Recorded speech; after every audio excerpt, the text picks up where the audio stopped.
Hey YouTuber, welcome back to another video. तो आज का जो हमारा टॉपिक रहने वाला है वो है जावा सिनेरियो के लिए। ये सारा टॉपिक जो है कंटेंट फ्रेशर्स के कमेंट आए थे मुझे, तो उनके लिए है, ठीक है। और एक्सपीरियंस लोग भी अगर अपना फंडामेंटल स्ट्रॉन्ग करना चाहते हैं तो वो भी कर सकते हैं, बेशक कर ही सकते हैं, ठीक है। तो क्वेश्चन एक एक करके सॉल्व करेंगे, बहुत सारे क्वेश्चन रहेंगे इसमें, बेसिक से लेकर के एडवांस तक निकलेंगे सारा। तो सबसे पहला क्वेश्चन, प्लेटफॉर्म इंडिपेंडेंट इस जावा प्लेटफॉर्म इंडिपेंडेंट। क्वेश्चन देखो ऐसे नहीं पूछा जाता है, क्वेश्चन पूछा जाएगा जावा प्लेटफॉर्म इंडिपेंडेंट कैसे है, कैसे पूछेगा वो, है या नहीं है ये नहीं पूछेगा, ठीक है। तो ज़्यादातर प्रोग्रामिंग लैंग्वेजेस में क्या होता है कि वो प्लेटफॉर्म डिपेंडेंट होती हैं, लेकिन जावा में ऐसा केस नहीं है। क्यों? देखो, जावा का एक कंपाइलर होता है, कंपाइलर का नाम पता है? कंपाइलर का नाम है जावा सी, JAVA C। कई लोग जावाक बोलते हैं, जैसे कि जहाँ से मैंने अपनी एजुकेशन ली है, एक प्रोफेसर थे IIT के, Debashish Samanta, you can search him. तो वो जावाक बोलते हैं इसको, जावाक, जावाक, ठीक है। और मैं बोलता हूँ जावासी, अलग अलग प्रोनाउंसिएशन है, तुमको जो प्रेफर है वो यूज़ कर लो, ठीक है।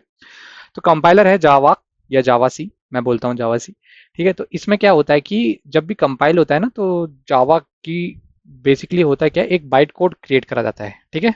बाइट कोड क्रिएट हो जाता है जब कंपाइलेशन हो जाता है कोड का, तो बाइट कोड क्रिएट होता है। और ये जो बाइट कोड बन के आता है, इसका जो एक्सटेंशन होता है वो डॉट क्लास होता है, ठीक है।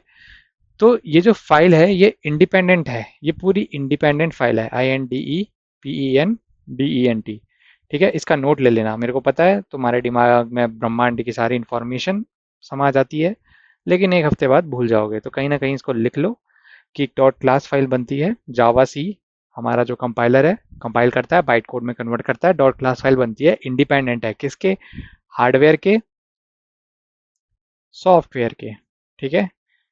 अब इसको लेकर के तुम्हारे पास मेजरली जो अभी तीन हार्डवेयर प्रेजेंट है हमारे पास, एक होता है विंडोज, ठीक है, एक होता है लिनक्स, ठीक है, और एक होता है मैक ओएस। सबको पता होगा ये। तो इस डॉट क्लास फाइल को लेकर के, सिंस ये इंडिपेंडेंट है ना, इसको लेकर के तुम अब जाओ, ये इसमें भी चलेगा, ये इसमें भी चलेगा, और ये इसमें भी चलेगा, ठीक है। ये जब हमारे पास ऐसी फंक्शनैलिटी आती है तब हम कह सकते हैं कि ये जो हमारा जावा है वो प्लेटफॉर्म इंडिपेंडेंट है, ठीक है। डॉट क्लास फाइल की वजह से इंडिपेंडेंट है, क्यों? क्योंकि डॉट क्लास फाइल कहीं भी कंपाइल हो सकती है। हाँ, इसमें एक क्लॉज है, ये जो डॉट क्लास फाइल बनती है ना, जो JVM है वो प्लेटफॉर्म डिपेंडेंट होता है। बाइट कोड क्रिएट करा जा सकता है किसी भी सिस्टम में, एग्जीक्यूट करा जा सकता है कहीं भी, बस ये JVM जो होता है, जावा वर्चुअल मशीन, ये प्लेटफॉर्म डिपेंडेंट है, ठीक है।